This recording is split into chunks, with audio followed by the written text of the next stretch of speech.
Hi guys, my name is Anika, and today we're going to be talking about counselors and alternative schools. So our table of contents includes what are counselors and alternative schools, and we're going to be talking about the description of the topic, etc. Developmental consideration of counselors and alternative schools in a K-12 setting, multicultural consideration to counselors and alternative schools, role of school counseling regarding counselors and alternative schools, and how is counselors and alternative schools relatable to comprehensive school counseling program, and of course our references. So let's get right into it by stating what are counselors and alternative schools. Counselors are being asked to put in alternative schools in which students were placed there for behavioral academic problems. Based on the different alternative schools, some alternative schools focus on the career aspect for students or the academic aspect of students. So basically, counselors are being asked to meet with students on their interests. So some alternative schools missions strictly focus on the career aspect of the students, whether it's the students majoring in computers or trading, while some schools are strictly trying to just help the students um, increase their credits and their regions. And so, based on the school and their mission, the counselor is being asked to meet with the student one on one and to see how they can improve, how they can be successful in life. And of course, the counselors who do look at the aspect of the academics, they're trying to make sure that the student has meet the criteria that is required from New York State in order for them to receive their high school diploma. Alternative school statistics. There have been a rise for alternative schools since 2014. Mostly blacks and Hispanics attend alternative schools due to them being kicked out of traditional schools.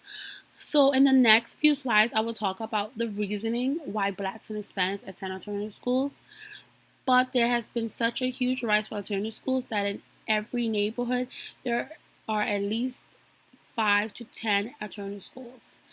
And of course, I'll talk about the reasoning for that in the next few slides. Freckrest et al. 2017 wrote, nearly half of the alternative schools have low graduation rate as well as unequal resources. Page 1. So with alternative schools, they also have a limited number of students who also attend. And with that meaning that alternative schools, you don't really have to attend.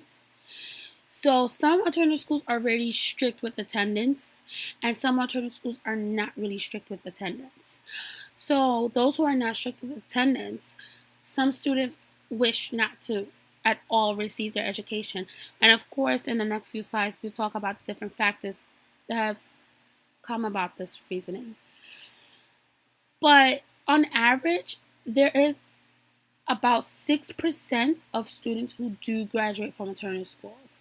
So already off the rip, alternative schools have such a low graduation rate that they are not able to receive funding from the government because of the amount of students who do not either graduate, who do not either fulfill their coursework, and etc., which is bad for alternative schools and for the students' education. Unequal resources such as a low counselor ratio or not having enough resources to educate students. This could include not having enough textbooks or computers for students. So, in a traditional school, from a K-12 setting, there is typically about 2 to 3 counselors, or even more than that, but roughly around 2 to 3 counselors per elementary, per middle school, per high school that counsel students on a different level basis on their everyday problems. Whereas in alternative schools, there's only one counselor per school. So if there was an alternative school of about who had students like about 30 to maybe even 100, it would be very hard for that one counselor to see every student because they don't have enough staff. Staff is also limited in alternative schools. There's not much English teachers, history teachers, science teachers, math teachers, etc., because of the limited amount of students that alternative schools can hold. And as I've mentioned before, not having enough students could reduce funding for the alternative schools. And so, of course, resources will be definitely limited. Sometimes students, the teachers will need to teach the students all from textbooks, but because of not having so much textbooks for every student, sometimes they have to change around their material. And how is the student supposed to learn from that? So, alternative schools do not receive a lot of funding from the state, which is kind of sad because alternative schools is giving the students another opportunity to receive their high school diploma, to become successful. And so there should be a definite amount of increase in funding for alternative schools. Developmental consideration of alternative schools. School districts want to create alternative schools in hopes that students would be able to receive an education outside of a traditional public school. Alternative school is used to describe programs serving vulnerable youth who are no longer in traditional schools. By creating alternative schools, it will keep the youth safe and allowing the youth to earn their education. There are different alternative schools that would best fit individual students. Schools/programs such as Job Corps, technology, youth programs, etc. So with this, school districts thought that it would be a great idea for schools to to welcome students who have been kicked out of traditional schools, whether it was for disrespecting a teacher or whether it was being violent, or maybe they see fit in just placing those students in alternative schools. So with alternative schools, as I've mentioned in the first slide, there are different programs for students. It's not all the same. It's completely different from traditional schools. In traditional schools, you are going to be taught your everyday life skills, whether it's math, English, reading, etc. And some majority of the traditional schools only focus on academics. Never they focus on your interests. So with having alternative schools, it's keeping the youth safe. It's keeping them energetic and it's keeping them interested and make them do a lot of different things. One of the best alternative school programs that seems to be popular in New York State is Job Corps. So Job Corps is where it's a program that students who dropped out of traditional schools or who have got kicked out of traditional schools, ages from 17 to 24, are able to get their high school diploma and their career interests. And some of the Job Corps includes trading, it includes computering, it even includes how to do retail. And so what Job Corps do, some Job Corps have students come and live with them for like 2 months, and they're able to earn their trading certificate and their diploma at the same time. And some Job Corps have programs that are in the day, and you just have to fill some requirements in order to receive those credentials. So it's like a very helpful tool that alternative schools are trying to do, because there are also some, like I said, some alternative schools are mixing in both the career and academic aspects, which is needed for students. So that's a great plus, and that's what actually started alternative schools. So in this next 2 slides, we're going to be talking about the factors in alternative schools and who really houses alternative schools. So the first factor we're going to be talking about is ethnicity consideration regarding alternative schools. In alternative schools, most of the students' populations come from Blacks or Hispanics. According to Vertigo and Glenn 2006 noted, Blacks had 34% of out-of-school suspensions, 29.6% of explosions, and 29% explosions without no educational services. So Blacks had a higher rate than Hispanics and whites to be expelled from school, to be suspended for a short to long period of time. And then it was to the point where blacks had the most rate of just being expelled completely without being referred at all to another alternative school. Blacks, as I said, just mentioned, blacks have a higher suspension and expulsion rates than whites because of the whites having a higher SES than blacks, which I will of course talk about in the next slide. Vertigo and Glenn 2006 noted that the higher the minorities rate are, the more alternative schools there will be in a neighborhood. So basically what that meant was the higher rate that blacks and Hispanics live in that neighborhood, the more alternative schools there will be due to the fact that they cannot be focused in a traditional school.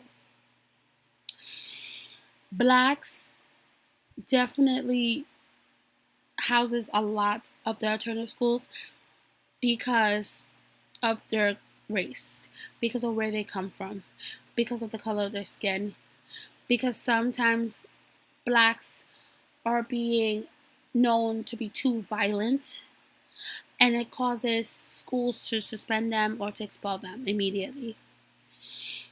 And there's also been a rise for alternative schools because black children want to receive their education. Black children don't want to sit home and being at home and doing nothing. So they house a lot of their alternative schools because they want to further their education. And of course, with blacks comes with Hispanics because Hispanics and blacks have the same color, have the same skin color. And so a lot of the times, alternative schools, you will hardly see a white student in alternative schools. You will hardly see a white student due to the fact of their upcoming. But of course, when you have neighborhood factors, when you have a lot of gun violence, a lot of teenage violence, teenage pregnancies, and etc. in your neighborhood, you will see a definite increase of the amount of students who do attend alternative schools in terms of blacks and Hispanics. And then in the next slide, we're going to be talking about the socioeconomic consideration regarding alternative schools. SES plays a factor as the reason why students attend alternative schools. Students with families who have a higher income tend to be in a private or public schools. But students with families who have a lower income tend to either drop out of public school and attend alternative schools. So for example, if a family who makes $100,000 per year, you would not see their child attend alternative schools because they, first of all, they will either be placed in a private school or they're going to be placed in a public school settings and be very strict and serious with their child's education. However, if you have families who are making less than 40,000 in a year, you will potentially see a rise in alternative school because of the family's income. Students with families who have lower income usually typically are families who don't have a proper education, who either dropped out of school themselves.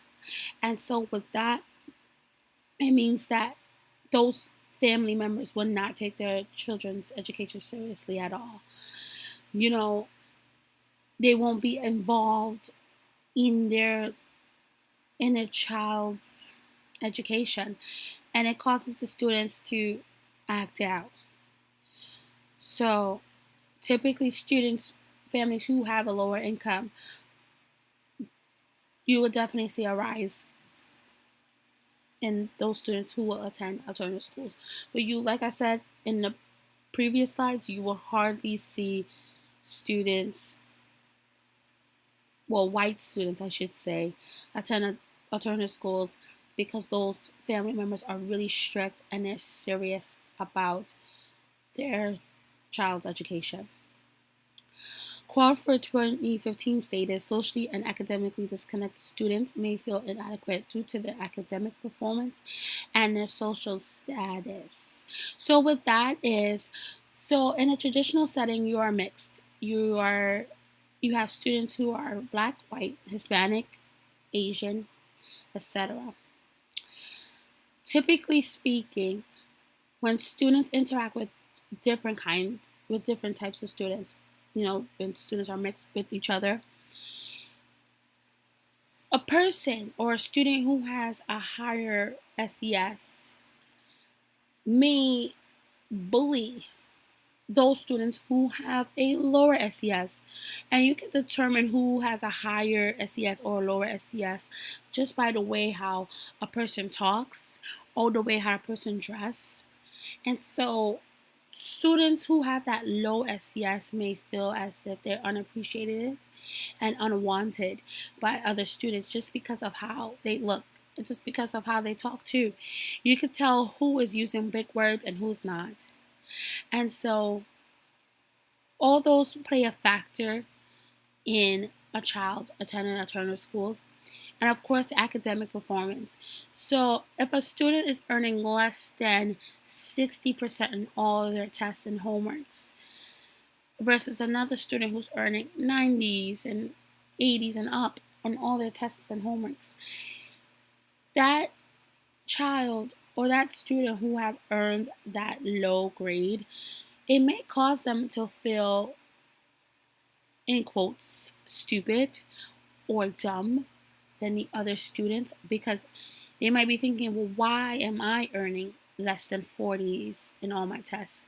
Why can I not get the answers right? And it will cause them to just give up and not want to take heed or, take necessary steps to work on that grade. They will just want to give up and say, you know what, it's already bad enough that I'm not like the other students. I'm not talking as big and proper and eloquent as the other students. But then now I'm earning low grades on all my tests and homeworks. I'm just going to be done with school.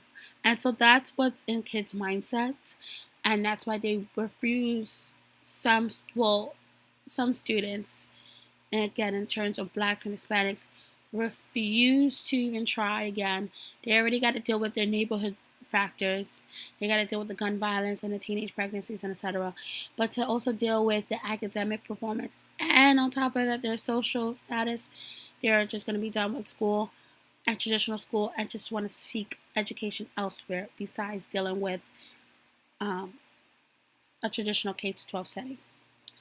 And as just previously mentioned, low SES students might want to attend alternative schools because they are not feeling accepted and wanted from high SES students because of their SES status.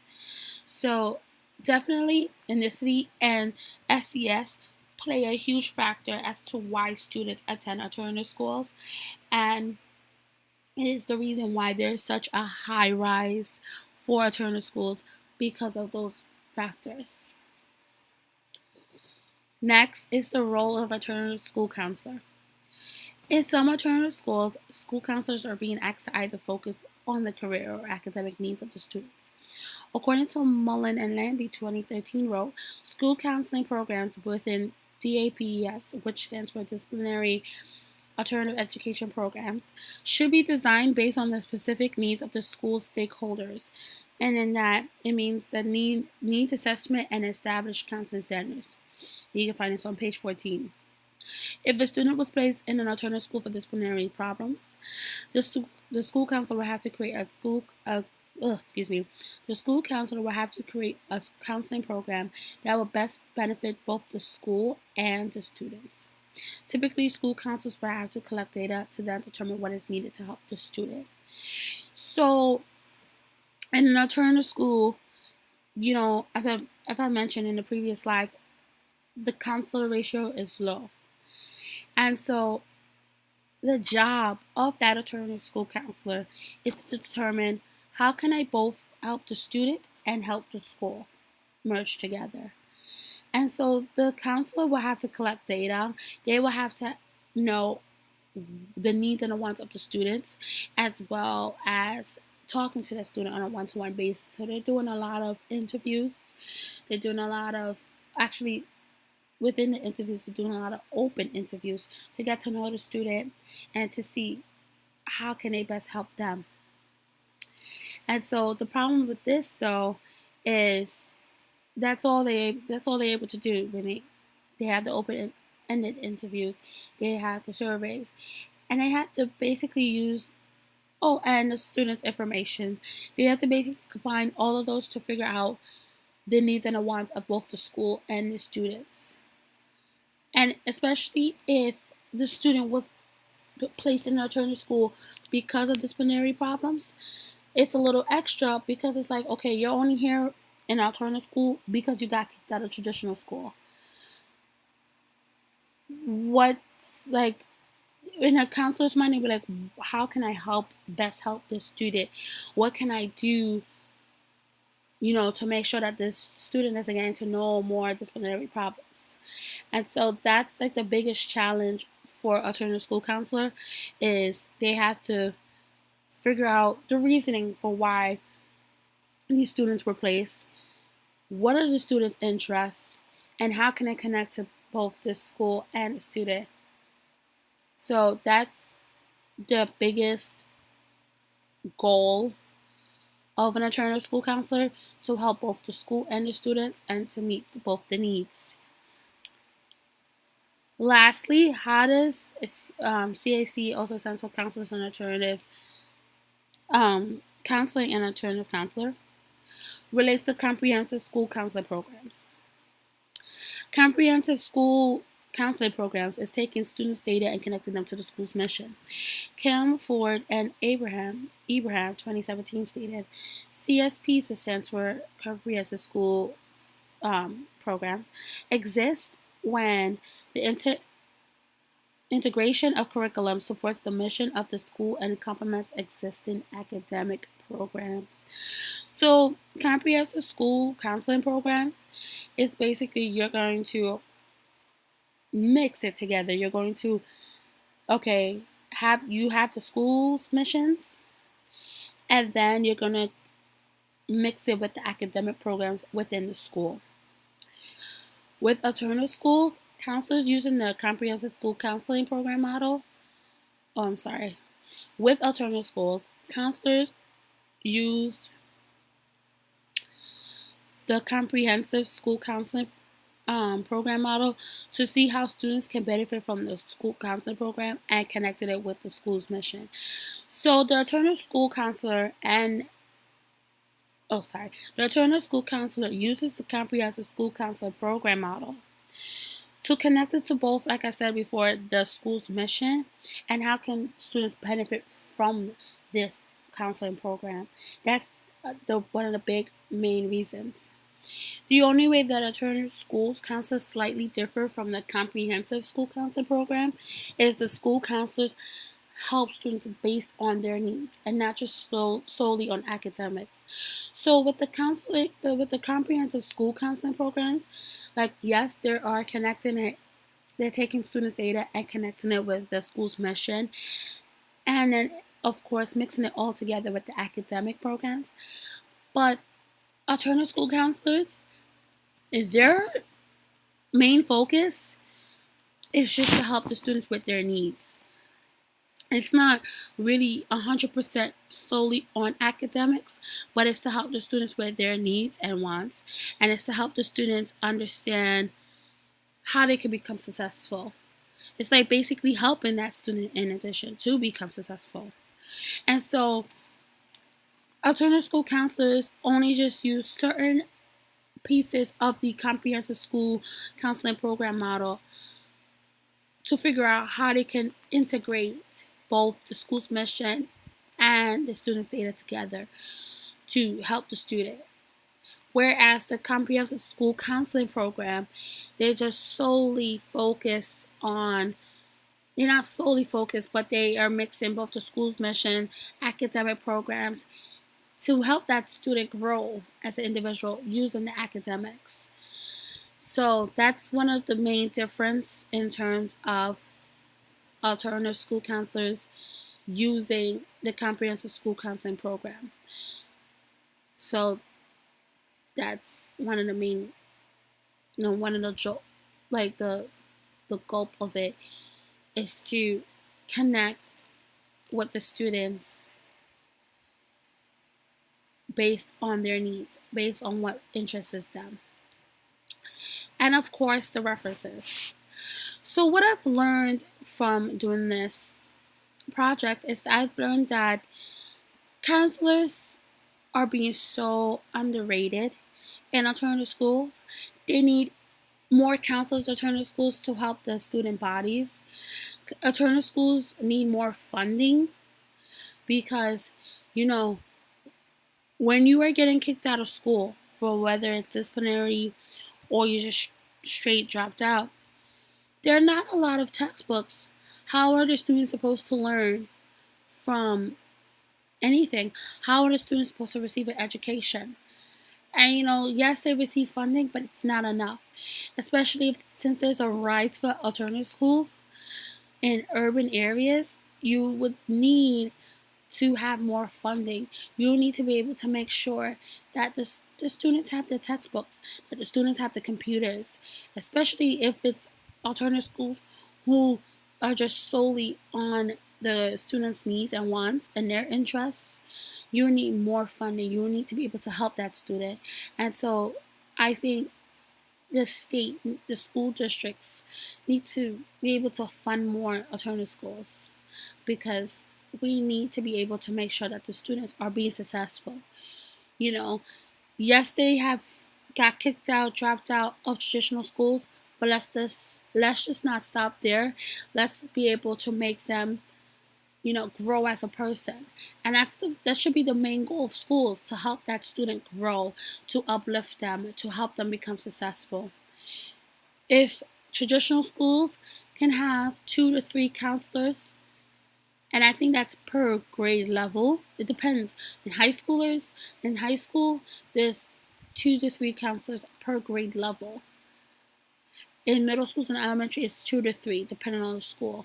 So if counselors could have, not counselors, excuse me, if schools can have more than 2 counselors, why can't alternative schools? And I think that's the difference between alternative schools and traditional schools. It's like, yes, we are the last option for the youth, so why should we be focused on them? Like, why should we place more counselors there when it's not needed? That's what I think the school districts may be seeing. But there should be definitely a need for counselors because one counselor cannot help most of the students. I believe if we are able to have more funding in alternate schools, we will see a higher rate in graduation. But because of the low resources and because of an unequal resource in terms of the textbooks, because traditional schools have a lot of textbooks and get a lot of funding, but alternative schools doesn't. And so if we were supposed to see a rise in funding and counselor ratio, there will be a higher rate of graduation rate. This was my presentation of counselors in alternative schools. I hope you enjoyed it. I've learned a lot from doing this project. And so on the last slide, these are my references. If you have any questions, please feel free to message me. Thank you and have a great day.